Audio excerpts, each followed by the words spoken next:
Olá, amigos, tudo bom com vocês? Gente, eu estou preparando um vídeo aqui especial, analisando o discurso de Bolsonaro, o discurso de posse dele, né? Estou fazendo aqui algumas anotações já, vou mostrar para vocês algumas anotações que eu estou fazendo.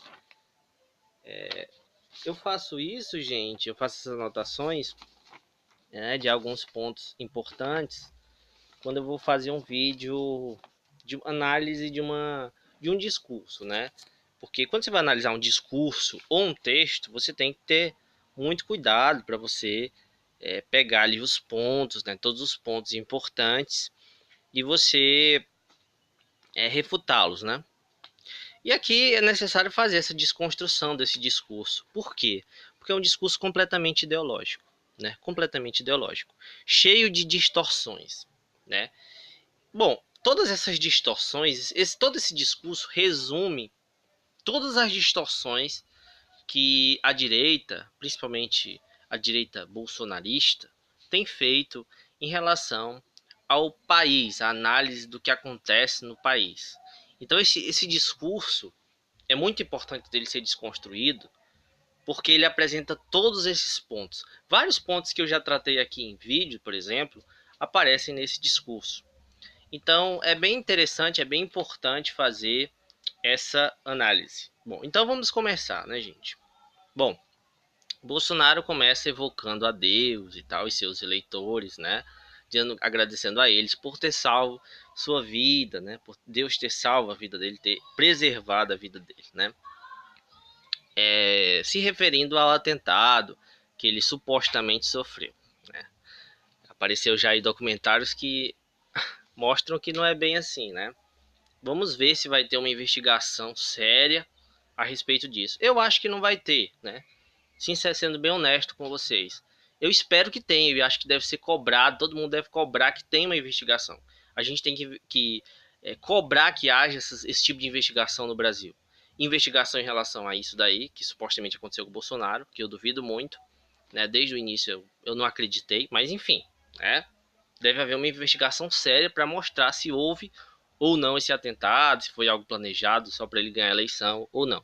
Mas enfim, gente, a questão é que a gente deve tomar esses cuidados, né? Outra questão aqui interessante, né? Aí ele diz aqui logo de início, a partir de hoje o povo começou a se libertar do socialismo, né? Bem, aí entra num ponto interessante. Bom, acho que todo mundo que tem o um mínimo de inteligência sabe que nós não vivemos num país socialista. Nem aspirações socialistas tem o PT.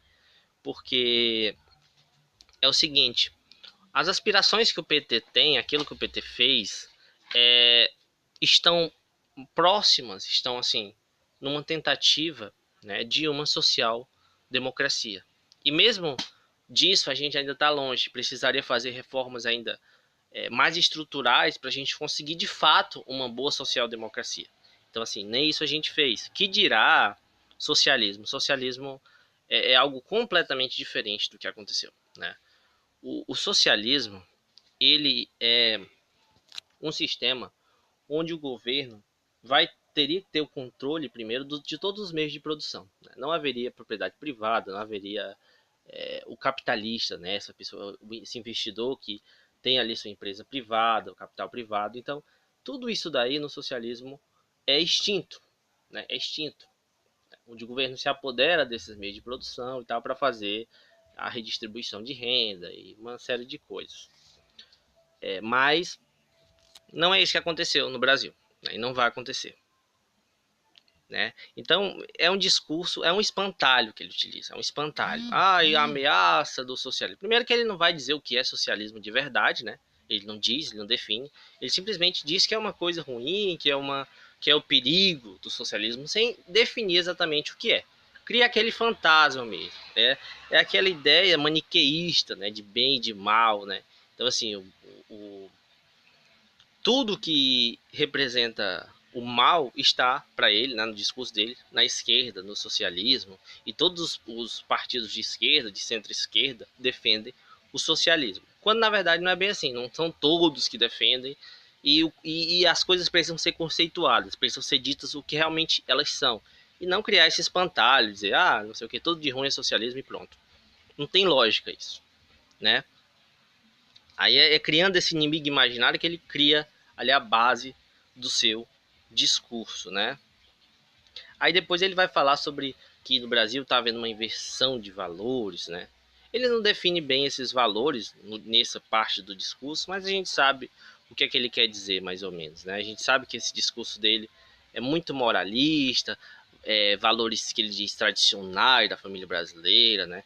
Que ele quer dizer que é o seguinte, que, por exemplo, o conceito dele de família é uma família que tem uma mulher e um homem, e se de alguma forma o governo que respeita o direito de uma família, do direito de reconhecimento de uma família que não seja nesse molde, ou seja, uma família de homossexuais, né, por exemplo, né, quando o Estado reconhece o casamento civil, por exemplo, né, reconhece a união estável, por exemplo, né, e então assim essa ideia de Estado separado da igreja, dos valores que a igreja prega, de, por exemplo, a igreja cristã, né, se diz que se coloca contrária à união de casais homossexuais, né, não aceita o não a igreja cristã não aceita o casamento, não reconhece o casamento entre pessoas do mesmo sexo, por exemplo, né? Isso é um exemplo principal que ele sempre colocou nos discursos dele, esse pessoal que o defende, né? Então ele cria essa união entre a ideia de os valores cristãos, os valores da igreja com o Estado, quando na verdade o certo, né, do Estado que a gente tem é um Estado laico. Então ele não está não está seguindo esse rito da Constituição, né, da laicidade do Estado. Aí vai falar sobre o gigantismo estatista, né, estatal, com essa ideia de que é porque assim, o que é que ele fala, o que é que ele define como socialismo e como capitalismo, né, como liberalismo, né? Eles definem, esse grupo define como o socialismo é um estado grande, simplesmente, e o liberalismo é um estado mínimo, né? Então ele diz que esse gigantismo estatal é uma visão socialista, né? Como já expliquei, não é, mas enfim, ele diz que é isso e que tem que combater isso. Mas o que é que ele está dizendo quando ele vai combater esse gigantismo estatal? Como eu disse, o Brasil não é um país socialista, né? É um país com aspirações sociais democráticas. E a social-democracia, ela mantém o capitalismo, né? Ela mantém a propriedade privada, mas ela visa criar um estado de bem-estar social, levar bons serviços sociais para as pessoas, todo mundo ter direitos básicos, educação, a saúde, a moradia, e é uma série de coisas, né? Ou seja, as pessoas dentro desse estado têm uma certa justiça social, ter mais um equilíbrio social, né? Não o combate à miséria, por exemplo, né? O combate à pobreza, foi o que aconteceu também nesses últimos governos. Então, assim, você vê que tem sim, tinha umas aspirações de social democracia, mas quando o Bolsonaro já coloca isso de tirar esse gigantismo estatal, ele está falando sobre esses serviços públicos. Então ele está falando em tirar esses serviços públicos, né? Ele não fala literalmente nisso, mas pelos discursos, pela campanha dele e pelo grupo que ele está, a gente já pode dizer isso com clareza, né? Aí fala sobre o politicamente correto. A mesma é muito parecida essa questão do politicamente correto com essa ideia que eu já falei desse moralismo sobre é, a questão das mulheres, a questão dos negros, a questão dos indígenas, né? Quer dizer, ele combate o discurso de defesa desses grupos, dessas minorias, né? Porque o discurso de defesa dessas minorias, os grupos que lutam, que trabalham em defesa dessas minorias, eles colocam como um grupo que visa o politicamente correto. Quer dizer, o Estado é como se ele dissesse assim que tivesse havendo uma obrigação das pessoas respeitarem esses grupos, né? Então ele defende que não deve ser respeitado esses grupos, não deve haver, por parte do Estado, a promoção de políticas que visem beneficiar as minorias, né, esses grupos minoritários. Então ele combate esse discurso, né, que ele chama de politicamente correto, né? Então, mas o que seria uma ação do governo contra o politicamente correto, né? É meio estranho, né? Aí depois ele fala que não deram voz, esse governo deu voz a quem não era ouvido, né? Bom, é um pouco complicado aqui pelo seguinte: a democracia, ela dá voz a todo mundo, né? Todo mundo tem o direito de votar e de ter uma participação na política. É claro que essa participação ela não é completamente efetiva, né? A gente vota no político acreditando e tal. É uma coisa representativa. É diferente, por exemplo, da Ágora, né? Na época dos gregos antigos, onde eles iam lá e tinha uma participação direta. A nossa participação ela é meio que indireta, porque a gente escolhe representantes e vão lá, a gente acredita, né, que eles vão defender aquelas ideias que eles dizem, né? A gente vota nele por aquilo que eles dizem, por aquilo que a gente acredita que eles dizem, pelos discursos.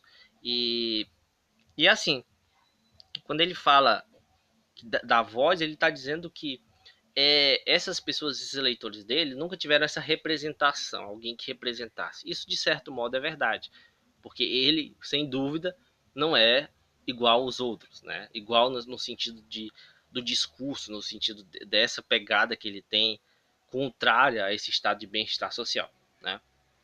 Isso, por mais que alguns até tivessem, mas não conseguiram, com esse discurso, ganhar uma eleição, né? Aí ele fala sobre Estado, democracia, Constituição, respeito ao Estado.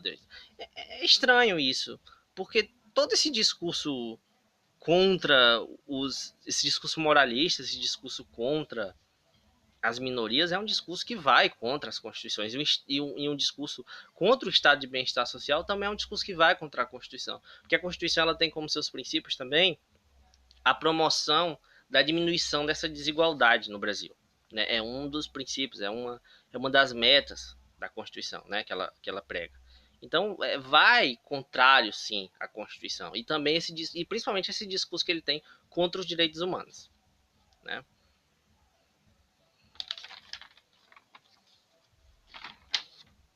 Ele fala que não teve conchaves, né, acertos políticos. Isso é uma mentira, gente. Isso é uma grande mentira, né? Toda a bancada ruralista, a bancada evangélica, a bancada da bala, são bancadas que têm um interesse ali econômico, interesse político, e o apoiam, e o apoiaram e o apoiam, né? Dão todo o apoio, dão todo o suporte para ele. Não é à toa que os ministros dele sempre são dessas bancadas. Ele escolheu vários ministros da bancada evangélica, bancada que representam esses ideais, e esse discurso dele moralista é um discurso totalmente evangélico, né? É um discurso que visa contrário a, ao Estado laico, né? Aí ele fala ministros técnicos, grande maioria dos ministros dele não tem nada de técnicos, não foram escolhas técnicas, foram escolhas políticas, foram escolhas ideológicas, né? São o que? São políticos, são ministros que se colocam contra o marxismo, são pessoas que são representados, foram até alguns deles escolhas do Olavo de Carvalho, o cara que é um conspiracionista, que é um anticomunista, né? Que tem, passa essa ideia absurda de que o Brasil é um país socialista, que o Brasil rumo ao socialismo, de que o Brasil tem ali um ideal comunista, né? O PT é um comunista, não sei o que, essas coisas todas, né? Que a gente já viu bastante. Então não tem nada de técnico nisso, absolutamente nada de técnico nessas escolhas. São escolhas ideológicas e escolhas que visam beneficiar esses grupos de poder que o apoiam, né? Aí depois ele fala em ideologias nefastas, né? Eliminar ideologias nefastas. Como assim? Quais ideologias? Né? Fala em relação ao comunismo e tal, faz alusões a isso sem citar, né? Aí depois ele explica o que são que vão contra os valores, as tradições e a família. Mais uma vez, né? E ele tem um conceito ideológico, né? Dessa ideologia de extrema direita, dessa ideologia, desse moralismo de fundamentalista cristão, né? De que tem um conceito de família tradicional e que a promoção, esse respeito a famílias que não são iguais a essas famílias que eles colocam, né? Não são essa família que eles chamam de tradicional, não merecem respeito. Basicamente é isso que ele está querendo falar, né? Aí combater, né, corrupção, privilégios e tal. Bom, e como é que ele escolhe como ministro, chefe da Casa Civil, Onyx Lorenzoni? O cara que assumiu que é corrupto. E o outro que ele escolheu, que é o Moro, juiz Sérgio Moro, é o cara que perdoou esse cara, né? Preste atenção. O juiz Sérgio Moro, ele condenou Lula sem provas e depois ele fez um acordo para entrar no governo do Bolsonaro como ministro da Justiça. Como se fosse um prêmio. Olha, você eliminou, você tirou do campo político o meu maior adversário, aquele que me venceria nas eleições. Então eu vou lhe dar um cargo, né? E é claro que o Moro, nesse cargo, não vai combater a corrupção desse grupo. Porque tudo que ele e o grupo dele fez, o grupo do Moro, fez com a Lava Jato, foi encobrir os esquemas de corrupção do PSDB, perdoou, né, arquivou os processos de muitos políticos, né, e pôs para frente processos, como processos do Lula, né, cometendo uma série de arbitrariedades jurídicas e o condenando sem provas. Né? Então, assim, essa moralização do país, essa parcialidade jurídica de Moro e de seu grupo, né? Aí, olha, outra coisa para finalizar aqui, vou falar, depois eu vou fazer, já finalizando um pouco aqui, ele fala sobre a questão da meritocracia, né? Meritocracia, né? Aí reduzir os pedágios e barreiras, né? E promover a meritocracia. Gente, vamos lá. Já fiz vídeos sobre essa ideia de meritocracia, como ela é falsa, né? Justamente o que gera meritocracia, o que realmente seria uma meritocracia verdadeira, seria se todas as pessoas tivessem condições mínimas, condições básicas de conseguirem, através do seu esforço, conseguirem realmente uma mudança nas suas vidas, conseguissem ter condições de, por seus esforços próprios, conquistarem. Mas não é o que ele faz. O que ele faz é tirar direitos trabalhistas, né? Colocar essas pessoas no regime de semi-escravidão, né? Porque trabalho sem direitos trabalhistas é um regime de semi-escravidão, né? Então as pessoas vão continuar, vão permanecer numa condição de grande pobreza. E como é que elas podem ter meritocracia sem elas não terem condições, se elas não tiverem espaço, se elas não tiverem boas oportunidades de vida? Não tem como, sabe? É um discurso vazio, um discurso demagógico. É uma demagogia, é um discurso ideológico da direita, né? De que, não, a pessoa é rica, é milionária, é bilionária, porque é por mérito dela, o que é uma grande mentira, né? Elas conseguem isso, a maior parte delas, porque elas tiveram privilégios na vida. Elas já tiveram privilégios. O próprio Bolsonaro, a própria família Bolsonaro, tem os privilégios de políticos, como políticos. Eles têm vários privilégios. Então, assim, é um discurso falso, mentiroso, né? Aí ele fala no final justamente aquilo que eu não vou tocar nos pontos finais agora, mas eu vou falar, para não ficar muito longo, eu vou falar sobre essa parte que ele falou, que é justamente aquilo que eu estava falando, que ele fala no começo sobre inversão de valores e tal. Ele vai falar no final aqui que era o quê? A ideologização das nossas crianças, né? É aquela ideia que ele quer passar dizer que nas escolas o marxismo cultural e tal, você nem ouve nada, mal você ouve falar sobre Marx ou sobre o marxismo, ou sobre qualquer ideia que lembre o marxismo na escola, né? As escolas têm condições muito frágeis ainda. O problema das escolas é que é um problema estrutural, né? Um problema, as escolas elas ainda não conseguem ter uns índices muito bons ainda no Brasil, né? Por falta também assim de recursos, por falta de valorização dos professores, principalmente. O maior problema é a falta de valorização dos profissionais. Quando uma profissão não é bem valorizada, né, ela não dá certo, ela não dá muito certo, porque sobrecarrega os professores. Muitos professores têm que dar aula em várias escolas, por exemplo, e isso vai sobrecarregar ele. Então, assim, é difícil com que ele. A maioria dos professores que eu tive acesso, que eu conheço, eles davam aula em várias escolas, vários, 3 turnos e tal, e tipo, isso sobrecarrega eles. Então não tem como ele se dedicar tanto, não tem como ele ser tão bom professor, mesmo que ele goste da profissão, o que já é difícil, porque é desvalorizada, né? E muita gente sequer tem interesse em ser professor, mas eles gostam e eles querem, mas mesmo assim, eles têm muita dificuldade em ensinar os alunos, né? Ensinar os alunos também, por conta desse excesso de trabalho e de desvalorização. Então o profissional fica desvalorizado e não tem como ele se dedicar tanto. E ainda assim, o discurso de Bolsonaro é um discurso de ataque a esses professores. Ele diz que esses professores ideologizam as crianças. Ridículo, absurdo. Aí, desvirtuamento dos direitos humanos.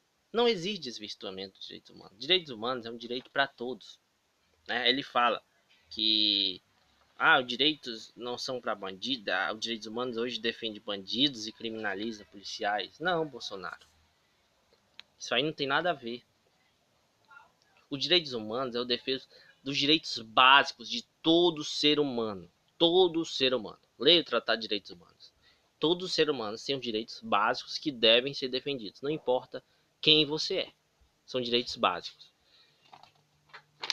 Aí outro ponto que ele termina é falando a questão da desburocratização, né?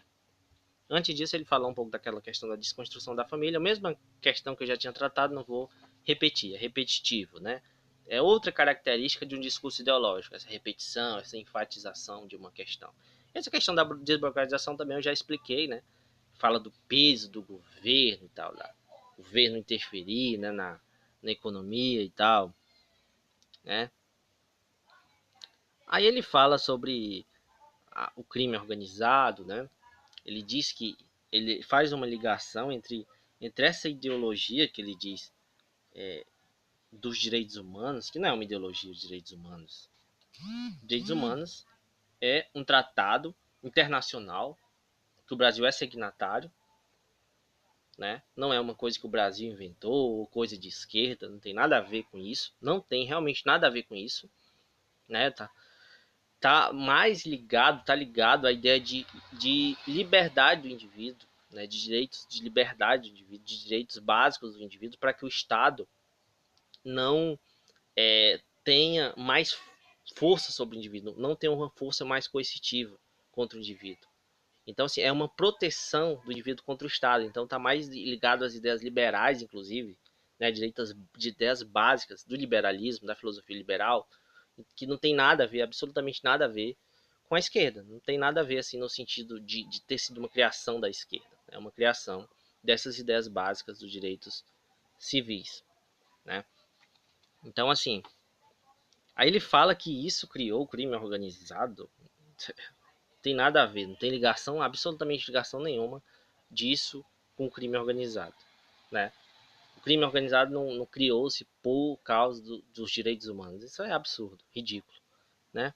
Aí ele fala proteção das pessoas de bem. Esse é um ponto importante também. Eu queria finalizar com isso. Não vou falar mais sobre esse discurso, o vídeo está longo. Ele fala do defesa das pessoas de bem. Mas para você, Bolsonaro, quem são as pessoas de bem? São essas pessoas que defendem isso daqui. É isso? Pelo seu discurso é isso que você diz. Pessoas de bem são pessoas que defendem essa sua ideologia. Todas as pessoas que são contrárias para você não são pessoas de bem.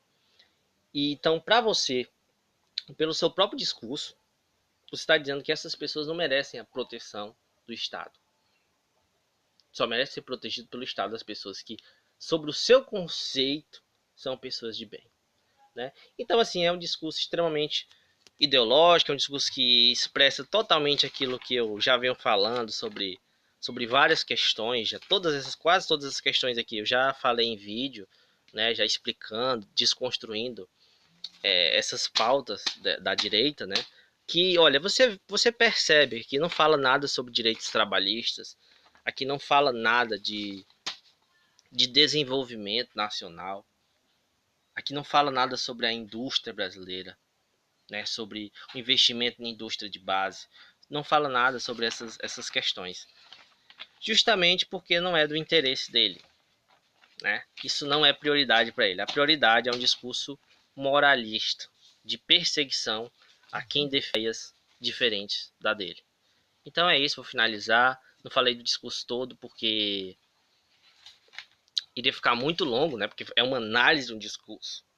Então assim, leva um tempo para mim, cada ponto colocar e fazer o vídeo. Mas eu espero que vocês tenham gostado. Obrigado a todos e até mais.